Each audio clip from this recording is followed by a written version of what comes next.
Oh, session, there we which go. is something I've not done before. So I haven't got any other people waiting to be admitted quite yet. Um, so let's just go through James's points that David's just replied saying that Yeah, it's great. he's looking at Rampion. That's helpful. Um,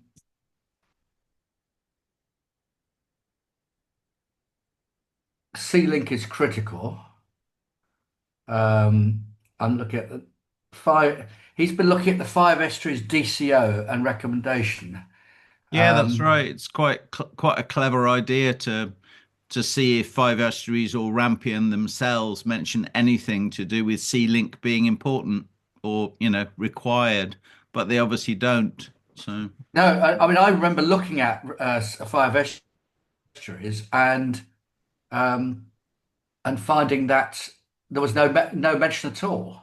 no. The only thing that they mention, although I think to be fair, the location has changed a few times. Glynis is the master of that. She knows exactly, and in fact, that she recently sent me a thing saying that not only has the location changed, but the the approval has been put back again.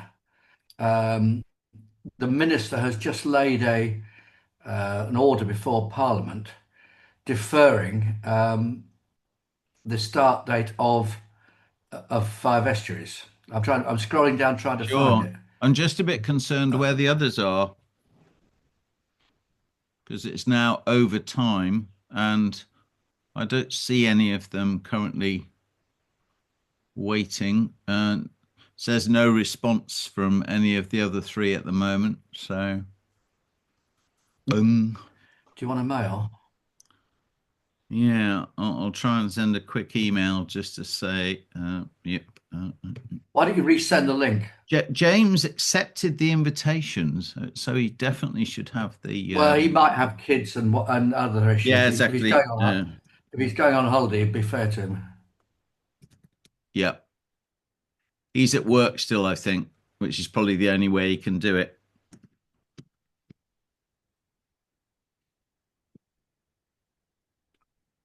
Now, where was Glynis's thing about five estuaries? It's probably some of those recent things. Ah, there we are. What's this? That looks like it could be James on a different ID. It Good is. morning, James. Good morning, one and all. How are you? Looks like someone's been up running. I have indeed. Run, pond swim. I'm all ready, Jeff. All ready for the mountains, Ready for the mountain? as I'll ever Brilliant. be. Where are you going?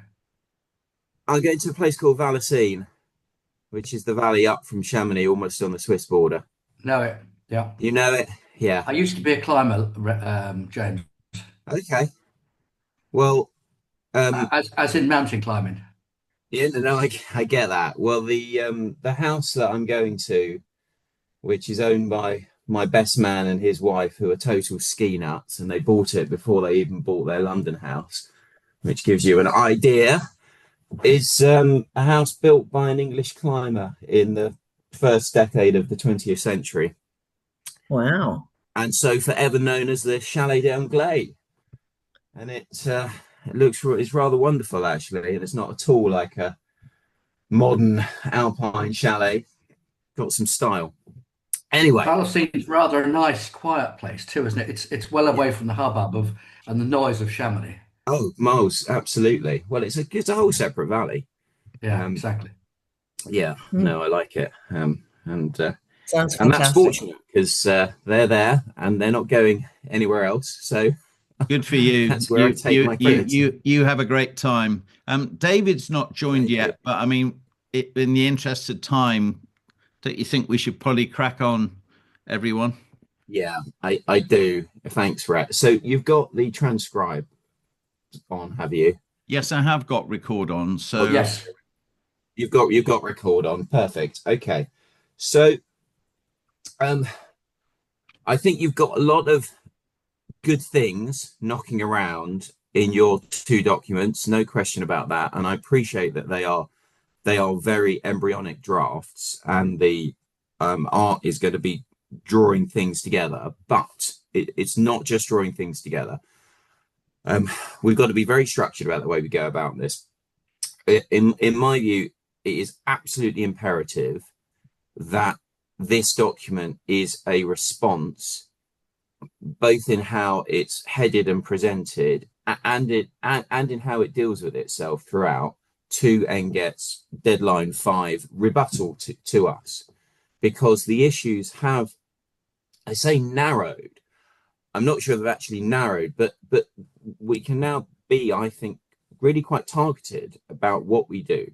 So in the normal way, the document will have an introduction, and it will say, these are the points that NGET have sought to rebut and come back on, and we're going to knock each one of them down.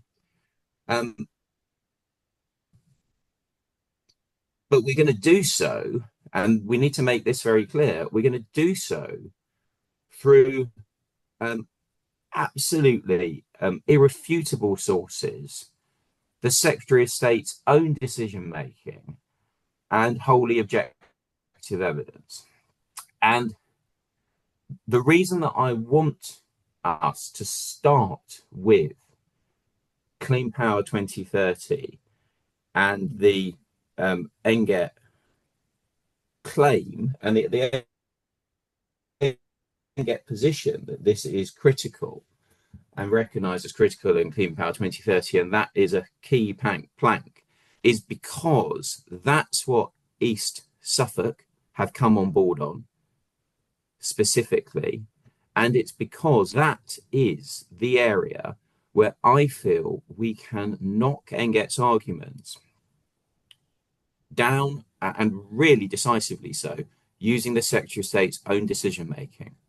And I cannot emphasize enough that the fact that it's the Secretary of State's own decision making that you are going to be quoting, as I did in my email yesterday, is a highly valuable weapon to be able to deploy.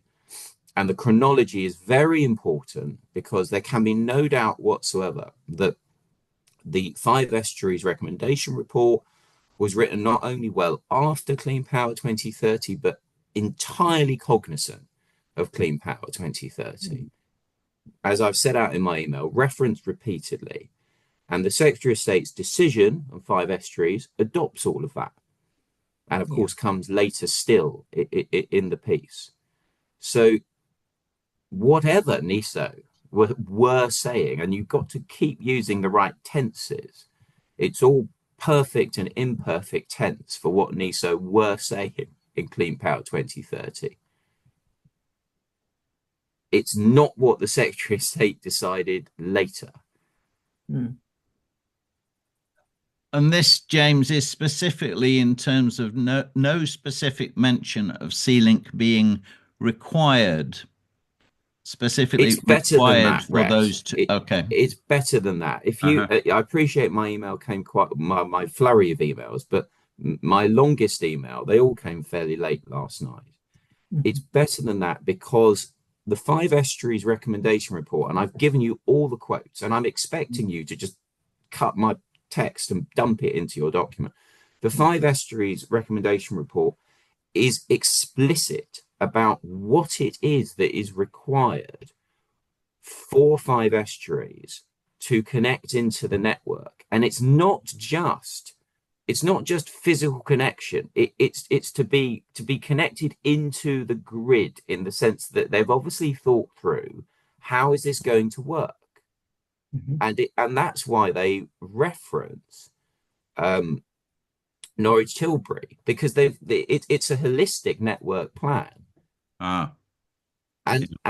And C-Link is specifically referenced repeatedly, but in an entirely different for an entirely different purpose and context, which is that it was a potential alternative for an offshore connection to C-Link that's gone in, which has gone in the bin, because the feasibility study only went so far and was then abandoned.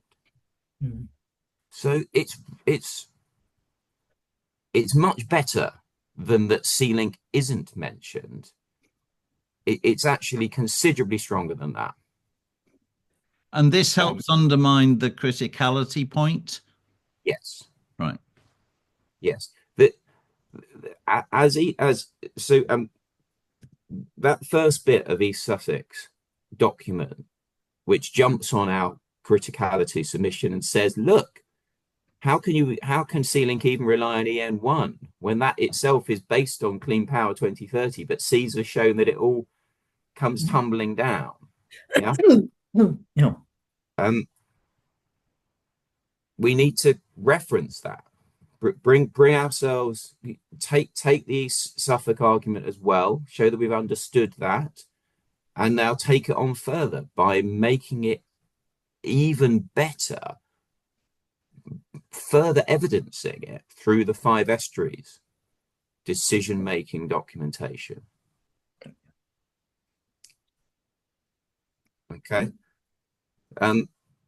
Now, I mean, we're still not fooling ourselves. This is still not going to mean that it's not going to mean that when EN1 says all network infrastructure is critical national priority, I mean, it doesn't mean that goes away, but it does mean that the specific case that NGET has been trying to build for C-Link through the course of this examination for its criticality is very significantly damaged by forensic consideration of the important Secretary of State decision-making documentation.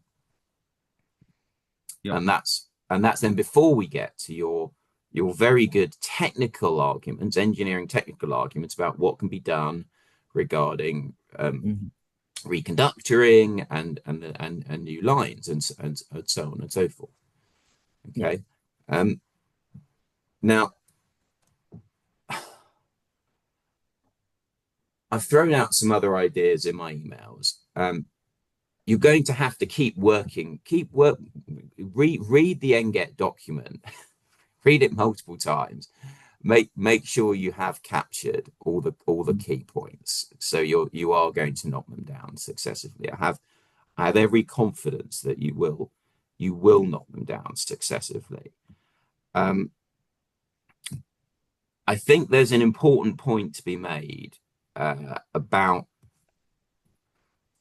important points, but the theme to be pursued does concern the way that NGET has consistently shifted its ground, its need argument through the course of the application, because they've always said that their back check report is where the detail of the needs case is set out.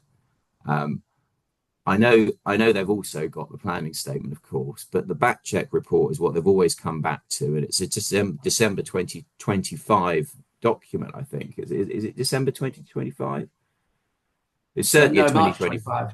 March, sorry, it's March 25. Sorry, it is. Of course it is, Jeff. It's certainly a 2025 document, and it refers to Clean Power 2030 as the action plan. But you won't see an argument in that relying on the Clean Power 2030 report criticality argument. NGET, I think we say NGET have shifted to that as a new and different argument, and it's revealing that they've shifted to that in circumstances where their Sizewell group need had collapsed. So let's not be shy about getting the forensic, some little stiletto points in like that, because I think they help to paint a picture. Similarly, the NGET seems now to be relying on the fact it's got advanced funding. Now and I think we should use this specific phrasing around it. We have long warned that NGET would try to do that. we've long warned that NGET would try to pull itself up by its bootstraps using that advanced funding. And we've been reassured, of course, that no, that's not what the advanced funding was about. And now look, NGET is trying to do just that. And James, it's essentially trying to use a carefully selected quote from Ofgem to support its criticality argument by saying, well, look, if they've advanced funding under this program, it must be related to the importance of our project. And as you probably saw, I found the quote. I've seen, Greg. No, you've really skewered that really well. So yeah, that gets a big tick. Yeah. So I think there's no doubt you're going to be able to put together a strong representation. I mean, whether they take any notice, of course, another matter, but it's going to be a strong one. The point I've been most worried about was, I mean, still is to some extent, was this NGET argument. Well, NESO knew all about where 5 estuaries and Rampion were actually physically connecting when it wrote the Clean Power 2030 report. But that's why I think that the 5 estuaries recommendation report and decision are so important, because I just think that does allow us to say, well, NESO's document obviously reflects outdated thinking, unfortunately. And what matters has to be the Secretary of State's decision making, for heaven's sake. No, it's very strong. There is this point of detail that it's possible that our language suggested that somehow those projects were connecting into Sea-Link, but obviously that was never what we intended, and misses the bigger point. Yeah, I don't get. Let's not apologize or even suggest we've got anything to apologize about. I don't think that's right. I mean, I think we quite fairly quoted from NESO and said, NESO says it's needed to connect. That's not right. No, they try to claim that that's what we said, and actually they're missing the main point, that we're making the point about required for fixed connection. Yeah. Well, and that's why digging into the 5 estuary stuff and presenting that allows us to be so confident that NGET are trying to obscure what matters here. Exactly. By taking jury points, trying to take jury points against us, and casting a cloud over the facts that matter. Completely agree, James. There's one other one that occurs that I've challenged, and that is they make this point about that we've claimed a locational need issue. I don't recall having ever said anything about locational need. And yet they try in one of their rebuttal points to say that we've made this point. And I think it is part of a pattern that you've just alighted on of trying to obscure the strength of our argument with nonsense responses. They try to muddy the water by saying, well, they said this and that was wrong, and they said this, and the reconductoring was another one. Well, how could we ever know that they'd assumed reconductoring, because it's never stated anywhere? Yeah. Well, I agree, Jeff. Let's use. I mean, I think the term jury points, and an explanation that their points go not to the substance, but to, frankly, an attempt to distract the XA, is how we present those things. Look, reconductoring is the one area where it seems as if we need to, what I would describe as, confess and but we do so exactly as you say. We didn't know they'd assumed reconductoring. now that we do know that, we take that on board. Our our case still stands for the reasons we will set out.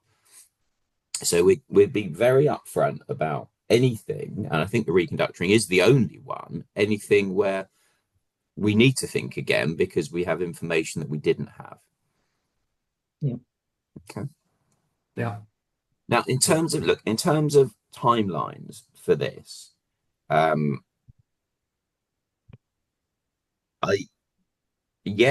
am definitely looking to you to pull everything together and try to package it up in a single document. I am envisaging that I will look over that document and see how it communicates as a whole. Yes, I do see this as the most important of the documents that SEAS will put in at deadline 6. That's not because it is the most important thing necessarily, although I do think it probably is, but in terms of SEAS contribution to this examination, but because actually we don't have a huge amount new to say about anything else, actually.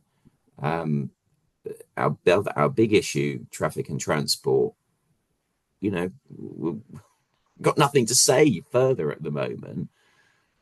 Although I understand Richard Ellum is teed up to see what comes this week.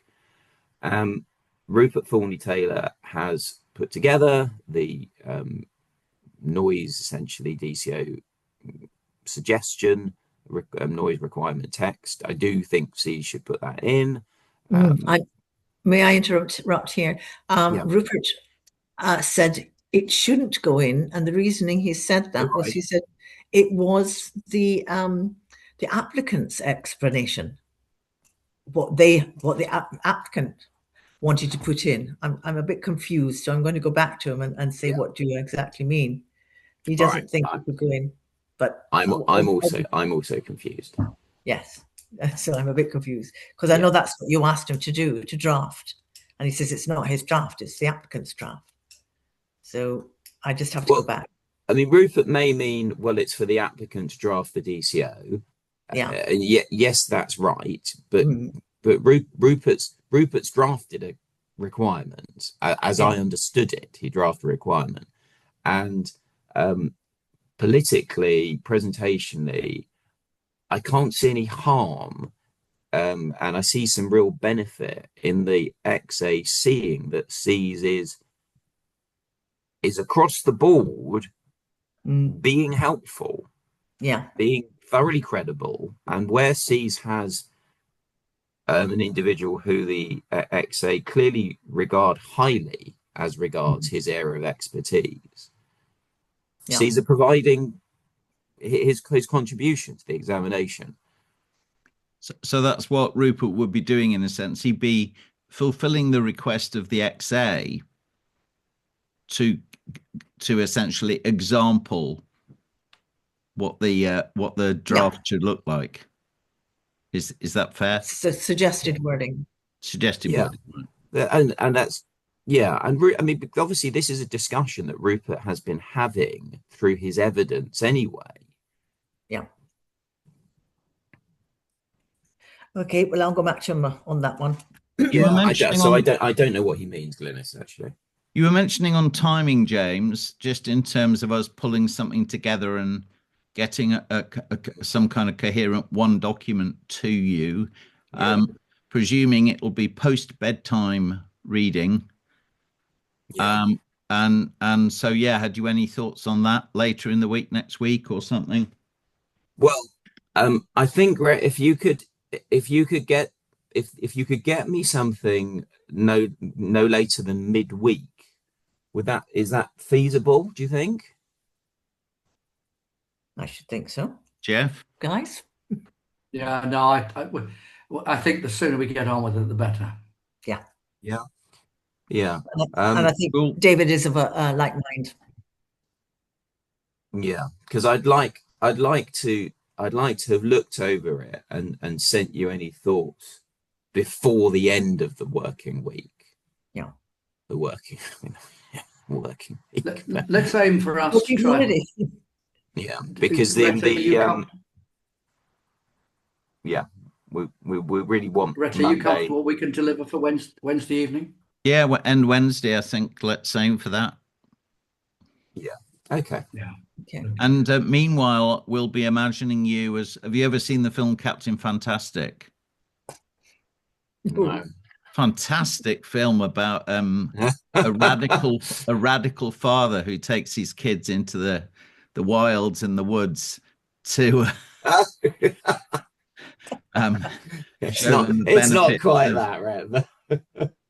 I know Is it two girls that's you've how we're going got? to think of it. No, no, bless you. I know I have a boy and a girl. My son's 12, my daughter's 10.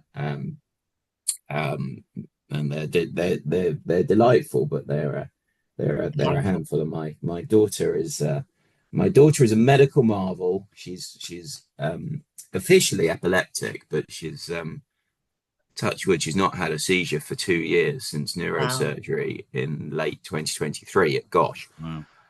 which is quite a big deal. Fantastic. But that's good because she's very autistic and lots of ADHD. So she's an interesting proposition all round, and particularly out in the mountains. You'll be exhausted. Yeah, basically. It's a great place to take kids. James, I've got one quick question. Yeah. One of the things that they NJET did in their Deadline 5 response is to keep pointing the XA back to MPS, the 2024 versus 2026 rules. In the draft I did, I used the phrase like, of course, we don't need to remind the XA that only 2024 is applicable. Any suggestion of 2026 is merely trying to open up an issue that shouldn't be opened up. Do you want to pursue that line at all, or just ignore it? Accept that they will deal with it themselves.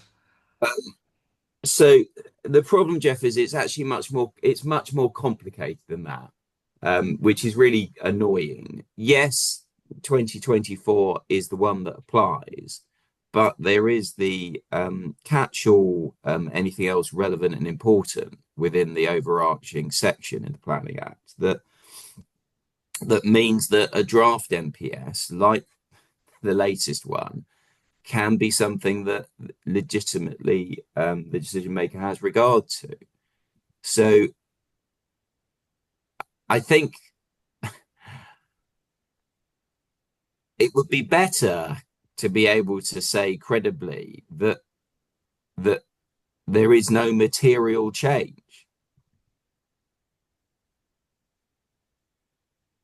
And I'm really not sure what it is that NGET say is a material change.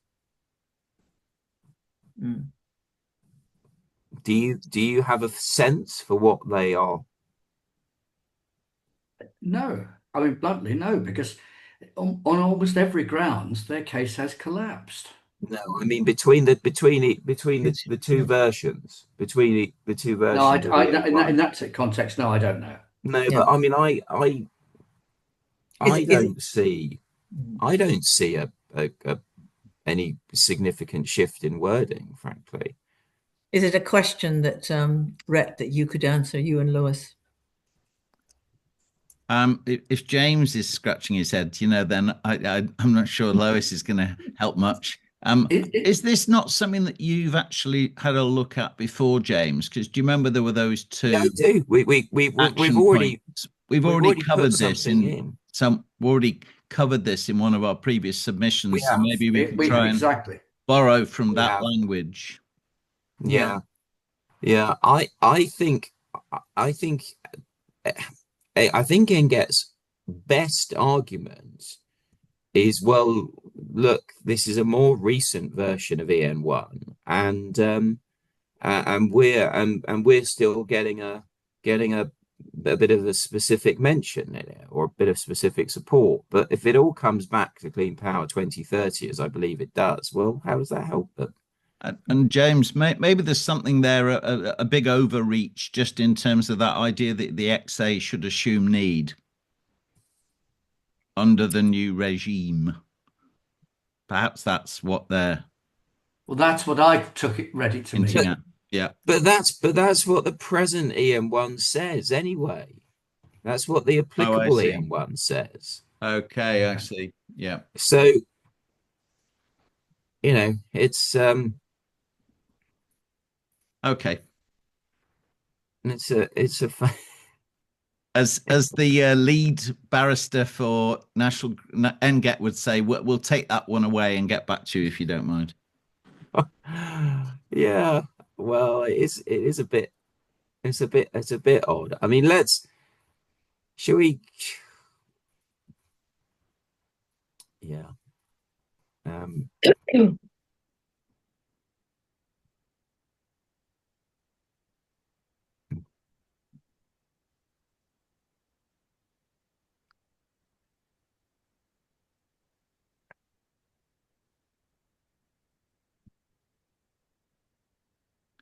We have 7 minutes remaining before the end of the world. What's that? 7 minutes on this amateur Zoom call before the end of the world, before it shuts down. Oh, sorry. Right. Yeah. Okay. I know. I just trying to remind myself of. Yeah, what we said previously. No. Yeah. Yeah. But I don't read, concentrating on their rebuttal document. They're not even, I think, Jeff, in their rebuttal document trying to, where do you see them making a big play of the new EM1? Oh, I have to find it. There was, I think, in the early first couple of paragraphs, I think it's paragraph 2, that they draw them to the attention of 2026 and the need. Yeah, but that's.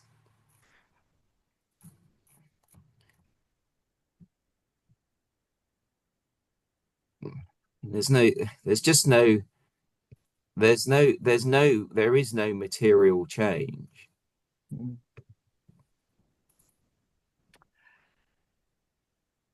Yeah. I mean, they just say, they say it's just back to Clean Power 2030 in the action plan. They say the 2026 and out their own, they say NGET's own document submitted a deadline for assessed the new MPSs and concluded that the 2026 MPSs reinforced the need case even further. And it's all, as I say, it's all back to Clean Power 2030. That's what they're relying on. And that's I think that we have to make that so difficult for them based on the Secretary of State's own decision making. That is, yeah, that's how we go about it as discussed. And absolutely, of course there's a tangle here, but we would say that the tangle is this, and I think let's make sure we make this point. There's nothing inconsistent with the 2026 MPSs continuing to refer to Clean Power 2030 generally, and the reality that the Secretary of State has made a specific decision regarding 5 estuaries that confirms it does not require Sea-Link to connect into the grid and work with the grid. I mean, you really wouldn't expect the 2026 MPSs to say, we'd like to rely on Clean Power 2030 generally for every point, other than, by the way, there's this point about Sea-Link. I mean, that's just unrealistic. The paragraph, James, that concerned me was 2.2.4.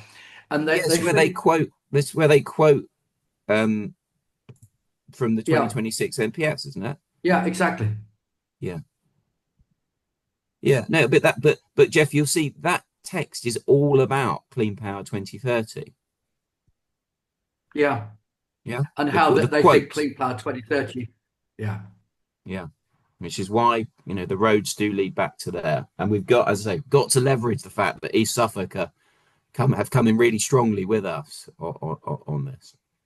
And that's why we put it up front. It's the first substantive point we deal with. No messing around. So we don't need to deal with it in rebuttal point order. We simply no, fine, great. No. We're going to structure this in the way that we think best suits us, right? And I think that I think. And you want to specifically reference East Suffolk? Yeah. In our opening, but yeah. Yeah. You heard those who were listening heard me say how remarkable it was that from a position where they were saying nothing about need, either of the Suffolk authorities, now they see and they are. Yep. Yeah. All right. Very good. I must go. Rhett, were you okay? Sorry, did you have something else, Jeff? I was going to say, Rhett, you were on that. You were on the examination meeting, weren't you? So you heard what James said. So could you paraphrase that? Because I wasn't party to that. Sorry. Yeah. What's this, Jeff? James was just talking about his reference to East Suffolk coming on side on need. Did you attend that part of the open floor or ISH? Jeff, let me just cut through this. Okay. And this will be for the transcript. 1:20 to go. East Suffolk's deadline 5, I think it is, response to the XA's questions starts off with a very important and helpful point about need that references us and says we've shown why it's not critical. And in fact, the whole structure of NGET's case relying on EM1 falls down because Clean Power doesn't actually support them. Clean Power 2030 doesn't support them. What happened at the examination is that Suffolk County Council's barrister then made a helpful verbal interjection regarding need, similarly aligning themselves, not quite with the same specificity or perhaps understanding of the full issues, but she came in with a similarly negative and essentially doubtful take on the need for the project. Yeah, we'll try and find that. So we'll reference the East Suffolk doc and that verbal submission. If we